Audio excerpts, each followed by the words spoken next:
नमस्कार दोस्तों, कविता Yadav YouTube channel पर आप सभी का स्वागत है।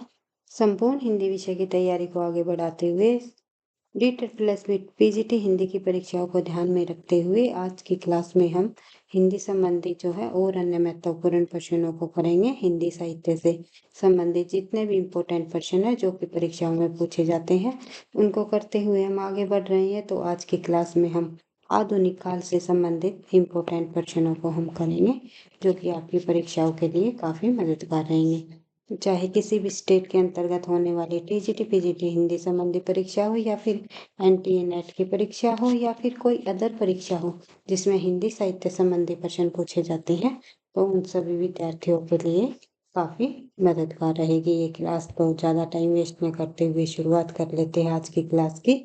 आपको पता ही है हम अधिक से अधिक प्रश्न उत्तरों का अभ्यास करने को लेकर के काफ़ी सीरियस है और आगे भी जो है इसी तरह हमारी जो है क्लास चलती रहेगी, क्योंकि सफलता का राज है निरंतर अभ्यास, ये मैं आपको हमेशा बताती हूँ। तो आज की क्लास में हम आधुनिक काल के अंतर्गत आने वाले भारतेंदु युग से संबंधित MCQs को हम करने की कोशिश करते हैं। तो देखते हैं प्रश्न नंबर एक में हमारा दिया गया है कि आधुनिक काल को गद्य काल की संज्ञा किसने दी। आधुनिक काल को गद्य काल की जो संज्ञा देने वाले विद्वान कौन है, तो आंसर क्या होगा। तो आचार्य रामचंद्र शुक्ल ने, आप सभी को पता है, प्रवृत्ति के आधार पर जो है हिंदी साहित्य के कालखंड का विभाजन इन्होंने किया है। प्रवृत्ति के आधार पर इन्होंने आधुनिक काल में गद्य लिखे जाने के कारण इन्हें जो है आधुनिक काल को गद्य काल की संज्ञा दी है। तो ये आपको ध्यान रखना है। तो आगे बढ़ते हैं नेक्स्ट क्वेश्चन हम देखते हैं प्रश्न नंबर दो में दिया गया है कि आधुनिक काल में कुल मिलाकर जो है क्या लिखा गया, किस प्रकार के रचनाएं लिखी गई। गद्य अधिक लिखा गया या पद्य अधिक लिखा गया या गद्य व पद्य बराबर लिखा गया या उपयुक्त में से कोई नहीं। तो आपको पता ही है गद्य लेखन की शुरुआत हो चुकी थी आधुनिक काल में, तो गद्य अधिक लिखा गया। तो आंसर हो जाएगा हमारा ए। नेक्स्ट क्वेश्चन हम देखते हैं प्रश्न नंबर 3। ईसाई पादरियों ने किस प्रकार हिंदी गद्य के प्रसार में योगदान किया है। तो ईसाई पादरियों ने किस प्रकार हिंदी गद्य के प्रचार प्रसार में अपना योगदान दिया। उन्होंने गद्य लेखन पर पुरस्कार दिए या स्वयं हिंदी गद्य में लिखा या बाइबल का हिंदी में अनुवाद कराया, उसे बांटा या इनमें से कोई नहीं। तो आंसर हो जाएगा हमारा सी, बाइबल का इन्होंने हिंदी में अनुवाद कराया और उसे जो है बांटा। नेक्स्ट क्वेश्चन हम देखते हैं प्रश्न नंबर 4। हिंदी के आधुनिक काल के काव्य की एक विशेषता यह है कि, क्या विशेषता है हिंदी के जो आधुनिक काल के काव्य की, यह जन जन जीवन के साथ चला। बिल्कुल सही है भाई, ये जो आधुनिक काल का काव्य है वो जन जन जीवन को लेकर के लिखा गया। जन जीवन में जो भी चीजें चल रही थी, जैसे कि भारत दुर्दशा, भारतीय अंग्रेज द्वारा जो भारत में जो नीतियाँ अपनाई जा रही थी उनको जनता को जागरूक करने के लिए जो है भारतेंदु जी ने जो रचनाएं लिखी, यानी कि काव्य जन जन जीवन के साथ जो है आधुनिक काल का काव्य चला, ये विशेषता रही है। और इसमें करुण रस की प्रधानता रही है आधुनिक काल में, ये भी इम्पोर्टेंट पॉइंट है, ध्यान रखना है। करुण रस की प्रधानता हमें देखने को मिलती है आधुनिक काव्य में, और इसमें जीवन की विभिन्न समस्या और उसके समाधान को स्थान मिला। तो ये तो पॉइंट इम्पोर्टेंट है, ये विशेषता रही है आधुनिक काल में कि जीवन की विभिन्न समस्याओं को देखा गया और उनके समाधान को भी जो है स्थान मिला, यानी कि उपयुक्त सभी विशेषताएं आधुनिक काल के काव्य में हमें देखने को मिलती हैं। आधुनिक काल के काव्य में कविताएं ब्रज भाषा में लिखी जाने लगी, कविताएं खड़ी बोली में लिखी जाने लगी, कविताएं केवल अवधि में ही लिखी जाती रही या कविताएं ब्रज व अवधि में लिखी गई। तो आपको बताना है आधुनिक काल में जो काव्य है वो किस में लिखा जाने लगा। तो आपको पता ही है आधुनिक काल में तक जो है आते आते भारतेंदु युग के बाद जब द्विवेदी युग आया तो कविताएं जो है खड़ी बोली में लिखी जाने लगी। बी हमारा आंसर हो जाएगा। आगे बढ़ते हैं नेक्स्ट क्वेश्चन हम देखते हैं प्रश्न नंबर 6। आधुनिक काल की काव्य रचनाओं में राष्ट्र गौरव जगा, राष्ट्रीयता उजागर हुई, या समाज सुधार की भावनाएं मुखरित हुई या फिर जो है उपयुक्त सभी। क्या देखने को मिलता है हमें आधुनिक काल की रचनाओं में? आधुनिक काल की रचनाओं में हमें ये सभी विशेषताएं देखने को मिली है। उपयुक्त सभी आंसर हो जाएगा। समाज सुधार की भावनाएं मुखरित हुई और राष्ट्रीयता उजागर हुई और राष्ट्र गौरव जगा। तो ये सभी विशेषताएं हमें आधुनिक काल की रचनाओं में देखने को मिली। प्रारंभिक गद्य की भाषा थी, प्रारंभिक जो गद्य की जो भाषा थी वो किस प्रकार रही, किस प्रकार की थी? तो ये आपको बताना है। अपभ्रंश थी, खड़ी बोली थी, अवधि थी या ब्रिज भाषा थी? तो प्रारंभ में जब गद्य लिखा गया तो उसकी भाषा ब्रिज भाषा थी। तो ये आपको ध्यान रखना है। नेक्स्ट क्वेश्चन हम देखते हैं, आंसर हो जाएगा हमारा डी। नेक्स्ट क्वेश्चन हम देखते हैं प्रश्न नंबर 8। लेखक चतुष्टय का महत्व हिंदी साहित्य की किस विधा के विकास के लिए आंका जाता है? तो लेखक चतुष्टय का महत्व जो है हिंदी साहित्य के जो है गद्य विधा के विकास के लिए आंका गया है। तो ये आपको ध्यान रखना है। आगे बढ़ते हैं। सुख सागर की विषय वस्तु संबंधित है। सुख सागर जो है, सुख सागर सदा सुखलाल जी द्वारा रचित रचना है। हिंदी गद्य लेखक रहे हैं ये भी, और इन्होंने जो है हिंदी गद्य के विकास में अपनी अहम भूमिका निभाई थी। तो इसकी जो सुख सागर की जो विषय वस्तु है, उसका जो विषय है भागवत पुराण रहा है, भागवत पुराण से संबंधित रही है। आगे बढ़ते हैं। नेक्स्ट क्वेश्चन हम देखते हैं, प्रेम सागर का वर्ण विषय क्या है? प्रेम सागर जो रचना है लल्लू लाल जी द्वारा रचित है। लल्लू लाल जी का जो प्रेम सागर रचना है उसका वर्ण विषय पूछा हुआ है। तो वर्ण विषय क्या रहा प्रेम सागर रचना का? तो विष्णु पुराण के 10वें स्कंद का अनुवाद इसमें किया गया। तो ये आपको ध्यान रखना है। प्रेम सागर में आंसर हो जाएगा हमारा डी। नेक्स्ट क्वेश्चन हम देखते हैं, प्रश्न नंबर 11। प्रश्न नंबर 11 में पूछा गया है, निम्नलिखित में से कौन सी रचना राजा शिव प्रसाद सिंह सितारे हिंद की नहीं है? इनमें से कौन सी रचना जो है राजा शिव प्रसाद सितारे हिंद जी की नहीं है? नहीं पर आपको ध्यान रखना है। मानव धर्मसार भी राजा शिव प्रसाद जी की है। वामा मनोरंजन, ये रचना भी जो है, एक सेकंड भाई,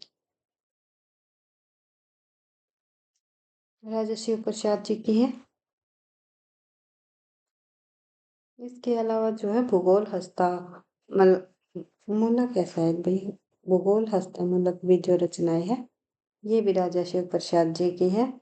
लेकिन उदय पूर्वोदय जो है राजा शिव प्रसाद सिंह की नहीं है।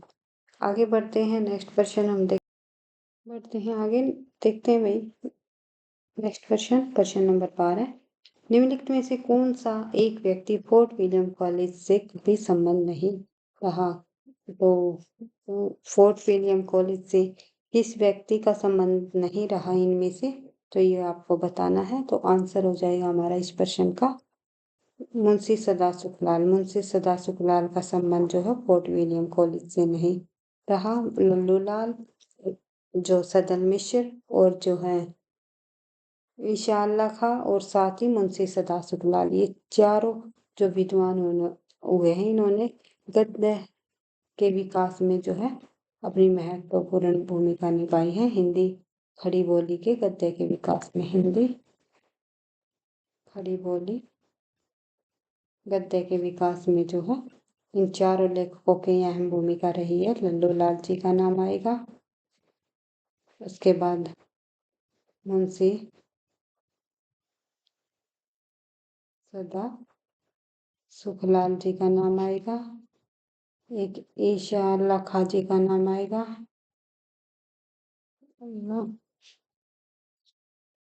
खाजी का नाम आएगा, और साथ ही जो है सदन मिश्र जी का भी नाम आएगा। इनमें से जो है मुंशी सदा सुखलाल और ईशा अल्लाह खां, इनका जो है संबंध फोर्ट विलियम कॉलेज से नहीं रहा, बल्कि लल्लू लाल और सदन Mishra ji fort William college से संबंधित थे। आगे बढ़ते हैं। फोर्ट विलियम कॉलेज की स्थापना आपको पता ही है 1800 ईस्वी में जो है की गई। आगे बढ़ते हैं। नेक्स्ट क्वेश्चन हम देखते हैं, और कई बार महीना भी पूछ लेते हैं। तो भाई 10 जुलाई 1800 ईस्वी में जो 10 जुलाई, तो ये आपको ध्यान रखना है। आगे बढ़ते हैं, नेक्स्ट क्वेश्चन हम देखते हैं। हिंदी साहित्य के गद्य का विकास पद्य के साथ साथ हुआ, पद्य से पहले हुआ या पद्य के बाद हुआ या इनमें से कोई नहीं? आंसर क्या होगा इस प्रश्न का? हिंदी साहित्य के गद्य का विकास जो है पद्य के बाद हुआ, तो ये आप ध्यान रखना है। पद्य लेखन के बाद, जैसे आधुनिक काल तक हमने देखा था कि रीति काल तक लगभग जो है सभी पद्य में लिखा गया रचनाएं, उसके बाद ही जो है धीरे धीरे गद्य लिखा जाने लगा। आगे बढ़ते हैं, नेक्स्ट क्वेश्चन हम देखते हैं, प्रश्न नंबर 14। हिंदी में गद्य का प्राचीनतम रूप किस ग्रंथ में मिलता है? 84 वैष्णव की वार्ता में, छंद बरबन की महिमा में, या पद्म पुराण में, या सुख सागर में? हिंदी में गद्य का प्राचीनतम रूप अगर पूछा जाए तो आंसर होगा हमारा 84 वैष्णव की वार्ता में। ये आपको ध्यान रखना है। आगे बढ़ते हैं, नेक्स्ट क्वेश्चन हम देखते हैं। भारतेंदु हरिश्चंद्र से पूर्व हिंदी गद्य की शैली थी। भारतेंदु हरिश्चंद्र से पहले जो है हिंदी गद्य की शैली क्या रही है, गद्य लेखन की शैली, तो ये आपको बताना है। तो उर्दू फारसी से युक्त रही है या संस्कृत शब्दों से युक्त विशुद्ध हिंदी रही है, या ए और बी दोनों? आंसर हो जाएगा हमारा ए और बी दोनों। आगे बढ़ते हैं, नेक्स्ट क्वेश्चन हम देखते हैं। 19वीं शताब्दी के पूर्व नवजागरण का संदेश धर्म के विभिन्न संप्रदायों द्वारा किया गया, या राजनेताओं के द्वारा किया गया, या पाश्चात्य संस्कृति द्वारा दिया गया, या फिर शिक्षा के द्वारा दिया गया? तो 19वीं शताब्दी के पूर्व नवजागरण का संदेश जो है धर्म के विभिन्न संप्रदायों द्वारा दिया गया है, ये आपको ध्यान रखना है। आगे बढ़ते हैं, नेक्स्ट क्वेश्चन हम देखते हैं। केवल भारतेंदु युग के ही प्रश्नों को हम कर रहे हैं, तो आगे बढ़ते हैं। ईसाई मिशनरियों की स्वार्थ भावना के धार्मिक क्रांति उत्पन्न की, जिसका उद्देश्य था, तो क्या उद्देश्य रहा ईसाई मिशनरियों की स्वार्थ भावना में धार्मिक क्रांति का उत्पन्न जो हुई, उसका उद्देश्य था मिशनरियों की निंदा, या हिंदुओं को अपना धर्म परिवर्तन करने से रोकना, या हिंदू धर्म का प्रचार प्रसार करना, या ए और बी दोनों? तो आंसर हो जाएगा हमारा मिशनरियों की निंदा, और जो है हिंदुओं को धर्म परिवर्तन करने से रोकना है उनका उद्देश्य था। जो आधुनिक काल के हमारे प्रश्न है भाई, आज हम भारतेंदु युग के प्रश्नों को कर रहे हैं, साथ ही जो आधुनिक काल की जहाँ से शुरुआत होती है हमारी गद्य साहित्य लिखा गया, उनके के भी प्रश्नों को भी हम करते हुए आगे चल रहे हैं भाई। बिल्कुल आधुनिक काल से संबंधित उन प्रश्नों को हम यहाँ पर कर रहे हैं जो कि परीक्षाओं में अवश्य ही पूछे जाते हैं, यानी परीक्षा की दृष्टि से काफी इम्पोर्टेंट प्रश्न है। यहाँ से आपको कई प्रश्न देखने को मिल सकते हैं, तो इसलिए एक एक प्रश्नों को आपको ध्यान से देखते हुए आगे बढ़ना है। प्रश्न नंबर 18 देखते हैं। सांस्कृतिक पुनर्जागरण की आवश्यकता महसूस की गई, और ये प्रश्न आपको एक जगह कहीं नहीं मिलेंगे, कई बुकों का संग्रह है ये प्रश्न, तो आपको ध्यान रखना है। देखते हैं, सांस्कृतिक पुनर्जागरण की आवश्यकता महसूस की गई। भारतीय जनता को जागृत करने के लिए, कुप्रथाओं तथा अंधविश्वासों का विरोध करने के लिए, या भारतीयों में एकता स्थापित करने के लिए, या उपयुक्त सभी? आंसर हो जाएगा हमारा उपयुक्त सभी। तो उपयुक्त सभी जो है सांस्कृतिक पुनर्जागरण की आवश्यकता महसूस की गई, इनसे संबंधित। अब आते हैं हमारे वही भारतेंदु युग से संबंधित प्रश्न। वे हमने जो भारतेंदु युग की शुरुआत हुई थी, जहाँ से आधुनिक काल की शुरुआत हुई थी, वहाँ के प्रश्नों को हमने किया है। आगे बढ़ते हैं। आधुनिक काल हिंदी काव्य का वैतालिक किसे कहा जाता है? आधुनिक हिंदी का जो काव्य का वैतालिक कहा गया है, ये किसे कहा गया है? किस लेखक को? भारतेंदु को, प्रेमधन को, या राधा कृष्ण दास को, या बाल मुकुंद गुप्त को? आंसर हो जाएगा हमारा भारतेंदु को। आधुनिक हिंदी काव्य का वैतालिक जो है भारतेंदु हरिश्चंद्र जी को कहा जाता है। आगे बढ़ते हैं, नेक्स्ट क्वेश्चन हम देखते हैं। भारतेंदु युग का अन्य नाम क्या है? तो भारतेंदु युग का अन्य नाम आप सभी को पता है, पुनर्जागरण का काल भी कहा जाता है भारतेंदु युग को, और जागरण सुधार काल जो है द्विवेदी युग को कहा गया है। नेक्स्ट क्वेश्चन हम देखते हैं, भारतेंदु युगीन काव्य प्रवृत्ति नहीं है, इनमें से भारतेंदु युगीन काव्य प्रवृत्ति कौन सी नहीं है? राष्ट्रीयता और देश प्रेम हमें देखने को मिलता है, यह भारतेंदु युग के अंतर्गत सामाजिक चेतना भी देखने को मिली है और हास्य व्यंग्य रचनाएं भी लिखी गई है, लेकिन भक्ति पर काव्य की जो है प्रधानता कम रही है, तो ये आपका आंसर हो जाएगा सी।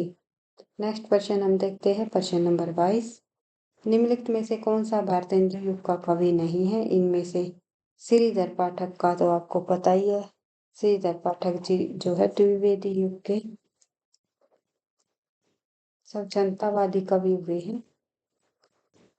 खड़ी बोली में रचनाएं लिखने की जो शुरुआत इन्हीं से मानी गई है। आगे बढ़ते हैं, राधा कृष्ण दास भारतेंदु युग के कवि हुए हैं। प्रताप नारायण मिश्र, बाल मुकुंद गुप्त, बद्री नारायण चौधरी, प्रेमघन, ये सभी भारतेंदु युग के लेखक है। आगे बढ़ते हैं, नेक्स्ट क्वेश्चन हमारा है प्रश्न नंबर 23, भारतेंदु कृत प्रेम सरोवर है। तो भारतेंदु द्वारा जो प्रेम सरोवर लिखी गई है, ये रचना क्या है? हास्य व्यंग्य है रचना है, या कविता है, या मौलिक नाटक है, या इनका अनुदित नाटक है? तो आंसर हो जाएगा हमारा ये जो है प्रेम सरोवर नामक भारतेंदु जी ने कविता लिखी है। तो आगे बढ़ते हैं, नेक्स्ट क्वेश्चन हम देखते हैं, प्रेम तरंग के रचनाकार कौन है? प्रेम तरंग जो रचना है ये भी भारतेंदु हरिश्चंद्र जी द्वारा लिखी गई है। नेक्स्ट क्वेश्चन हम देखते हैं, भारतेंदु ने विजयनी विजय पताका की रचना की है। तो विजयनी विजय पताका की रचना भारतेंदु जी ने कवि वचन सुधा के सफल प्रकाशन पर की है, या भारतेंदु मंडल के गठन पर की है, या अंग्रेजी की मिस्र पर विजय की खुशी में की है, या तदीय समाज की स्थापना पर की है? तो आंसर हो जाएगा हमारा अंग्रेजों की जो मिस्र पर विजय प्राप्त हुई उसी की खुशी में जो है भारतेंदु हरिश्चंद्र ने विजयनी विजय पताका नामक रचना की है। तो आगे बढ़ते हैं, नेक्स्ट क्वेश्चन हम देखते हैं, भारतेंदु युग में जो है मध्य वर्गीय समाज परिस्थितियों का चित्रण हुआ है, या फिर उच्च वर्गीय सामाजिक परिस्थितियों का चित्रण हुआ है, या निम्न वर्गीय सामाजिक परिस्थितियों का चित्रण किया गया है, या इनमें से कोई नहीं? भारतेंदु युग में हमें मध्य वर्गीय सामाजिक परिस्थितियों का चित्रण देखने को मिलता है।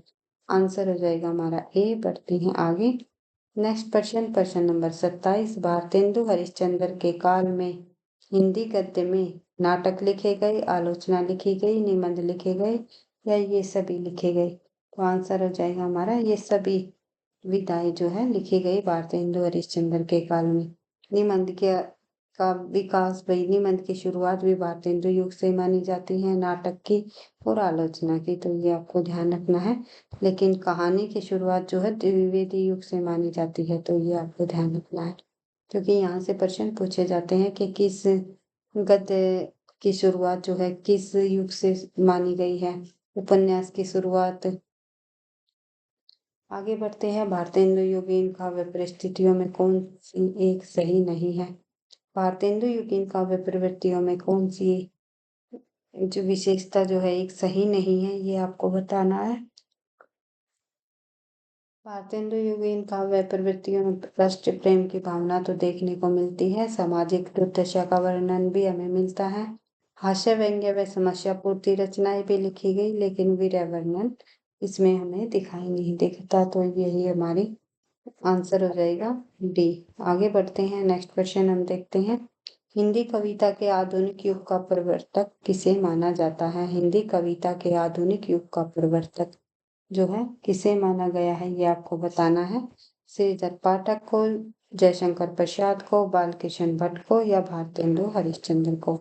आंसर हो जाएगा हमारा डी, क्योंकि भारतेंदु आधुनिक हिंदी कविता के जो आधुनिक युग में सबसे पहले जो है भारतेंदु युग आया था, भारतेंदु युग, और भारतेंदु हरिश्चंद्र से ही जो है आधुनिक कविता का भारतेंदु हरिश्चंद्र को ही आधुनिक कविता का प्रवर्तक भी कहा गया है। नेक्स्ट प्रश्न हम देखते हैं, प्रश्न नंबर 30 देख लेते हैं, भारतेंदु हरिश्चंद्र ने काव्य धारा को किस ओर मोड़ा? निर्गुण भक्ति की ओर, रीति ग्रंथों की ओर, श्रृंगार प्रियता की ओर, या स्वदेश प्रेम की ओर? भारतेंदु हरिश्चंद्र जी ने जो काव्य धारा जिन काव्य धारा की शुरुआत की, उनका मुख जो है उन्होंने देश प्रेम की ओर मोड़ा, तो ये आपको ध्यान रखना है। राष्ट्रीयता की भावना अधिक दिखाई देखने को मिली हमें। हिंदी कविता में राष्ट्रीयता की तान सबसे पहले किसने छेड़ी? हिंदी कविता में राष्ट्रीयता की तान छेड़ने वाले सबसे पहले कवि जो है भारतेंदु हरिश्चंद्र जी ही हुए हैं। आगे बढ़ते हैं, नेक्स्ट क्वेश्चन हम देखते हैं।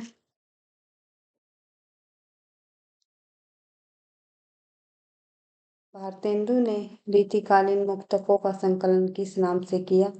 भारतेंदु जी ने जो रीतिकालीन मुक्तक लिखे उनका संकलन किस नाम से किया, ये आपको बताना है। तो आंसर हो जाएगा हमारा सुंदरी तिलक नाम से इन्होंने जो है रीतिकालीन मुक्तकों का संग्रह किया। आगे बढ़ते हैं, नेक्स्ट क्वेश्चन हम देखते हैं, क्वेश्चन नंबर 30। भारतेंदु की कविता की सबसे बड़ी विशेषता क्या है? तो भारतेंदु की कविता की हमें सबसे बड़ी विशेषता इनमें से क्या देखने को मिलती है? वैसे तो ब्रज और खड़ी बोली दोनों में काव्य लिखा गया भारतेंदु युग में, केवल ब्रज भाषा में लिखा गया था काव्य। द्विवेदी युग में शुरुआत हुई थी खड़ी बोली की, ये विशेषता नहीं हो सकती हमारी भाई।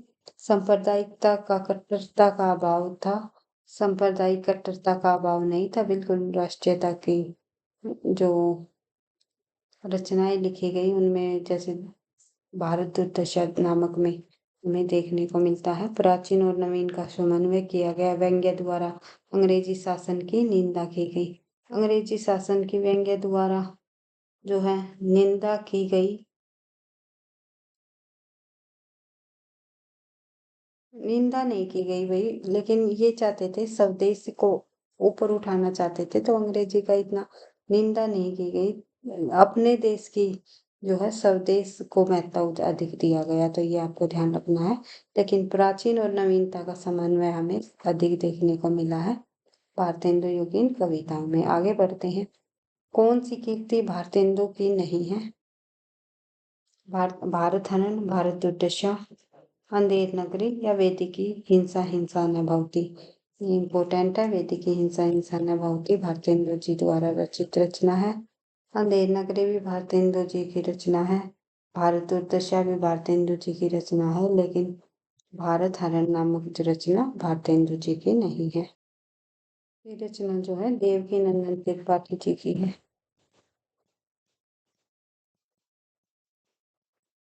ये आपको ध्यान रखना। आगे बढ़ते हैं, नेक्स्ट क्वेश्चन हम देखते हैं। शिक्षा के प्रसार के लिए भारतेंदु ने एक स्कूल खोला था जो अब उन्नति करते करते हरिश्चंद्र डिग्री कॉलेज हो गया। इस स्कूल का प्रारंभिक नाम क्या था? तो आपको बताना है। तो इस स्कूल का प्रारंभिक काल नाम जो है, सॉरी भाई, चौखंबा स्कूल है भाई, ध्यान रखना है। हरिश्चंद्र डिग्री कॉलेज का नाम जो है पहले पूर्व नाम चौखंबा स्कूल रहा।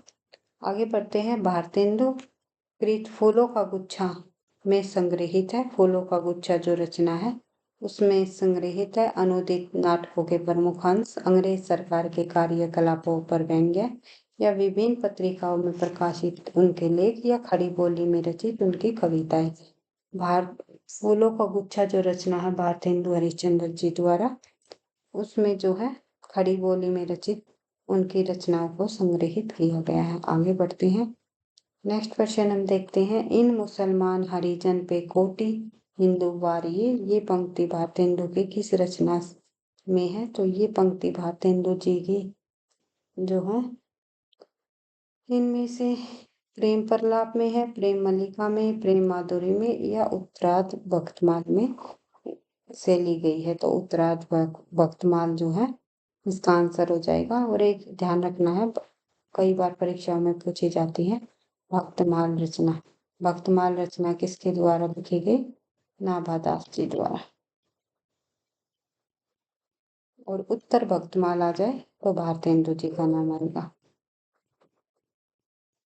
छोटे छोटे पॉइंट आपको ये ध्यान रखने हैं। आगे बढ़ते हैं, कौन सी रचना भारतेंदु जी की नहीं है? भारतेंदु जी द्वारा इनमें से कश्मीर कुसुम, पूर्ण प्रकाश और चंद्र प्रभा, बादशाह दर्पण, इतिहास तेरी नाशक रचना।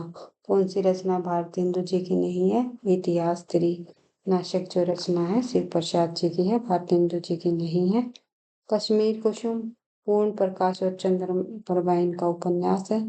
और बादशाह दर्पण भी जो है इनकी प्रमुख रचना है। मन की लहर काव्य ग्रंथ के रचयिता कौन है? मन की लहर नामक जो काव्य रचना लिखी है वो किसके द्वारा लिखी गई है, ये आपको बताना है। तो प्रताप नारायण मिश्र जी की ये रचना है, ध्यान रखना है। आगे बढ़ते हैं, नेक्स्ट क्वेश्चन हम देखते हैं, आनंद अरुणोदय किसकी रचना है? आनंद अरुणोदय नामक जो रचना बद्री नारायण चौधरी प्रेमधन जी की है, ये भी आपको ध्यान रखना है। आगे बढ़ते हैं, नेक्स्ट क्वेश्चन, भारतेंदु हरिश्चंद्र किस पत्रिका से नहीं जुड़े थे? तो भारतेंदु हरिश्चंद्र जी जो है कवि वचन सुधा से भी जुड़े थे। 1968 में इसका कवि वचन सुधा निकाली गई, संपादित की गई भारतेंदु जी द्वारा। 1868 वही, सॉरी माफी चाहूंगी। उसके बाद हरिश्चंद्र मैगजीन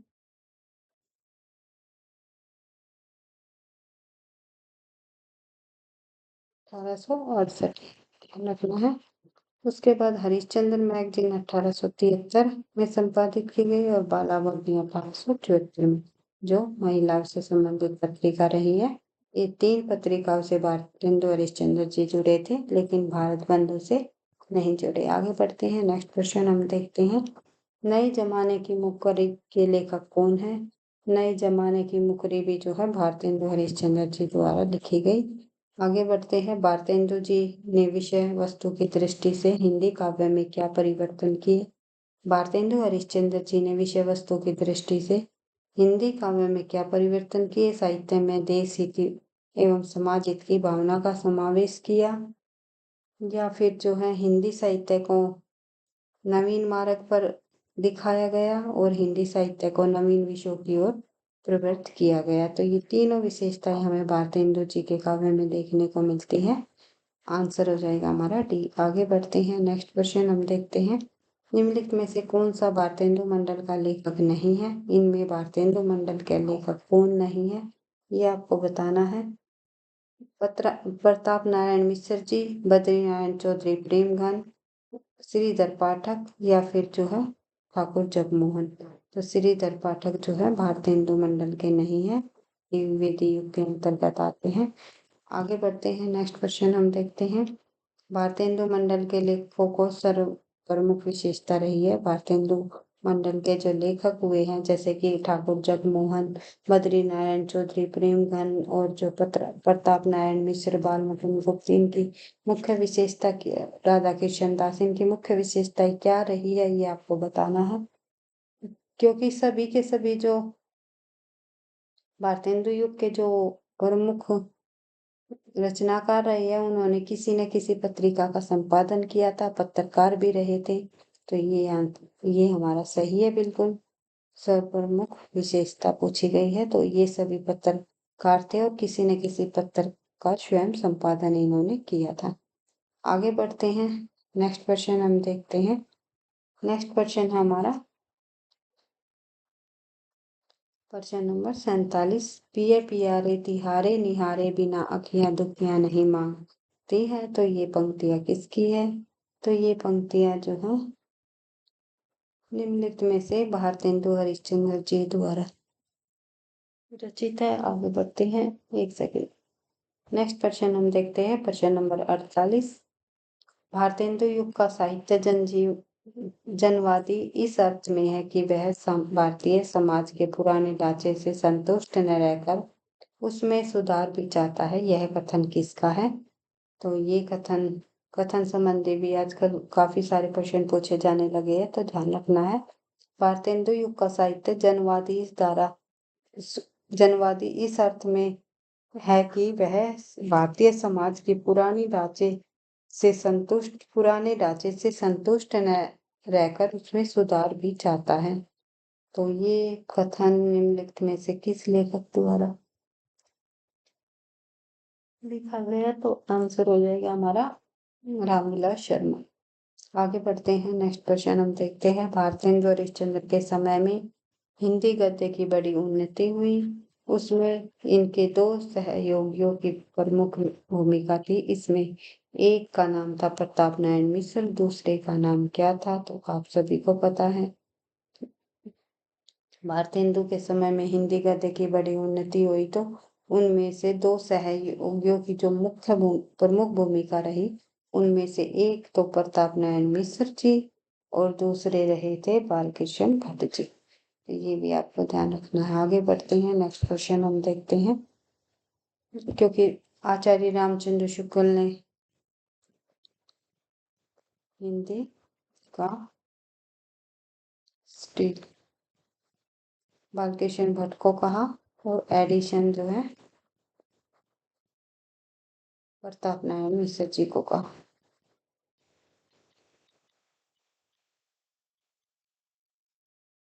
किसने कहा इनको? हिंदी का स्टील बालकृष्ण भट्ट को और एडिशन जो है प्रताप नारायण मिश्र को आचार्य रामचंद्र शुक्ल ने।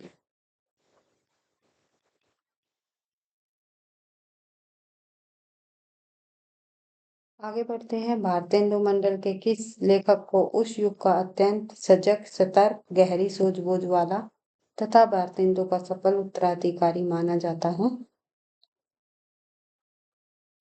तो भारतेंदु मंडल के किस लेखक को उस युग का अत्यंत सजग, सतर्क, सूझबूझ वाला और भारतेंदु का सफल उत्तराधिकारी माना?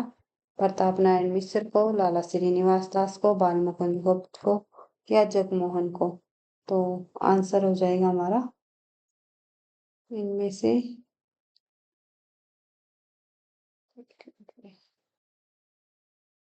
बाल मुकुंद गुप्त जी को।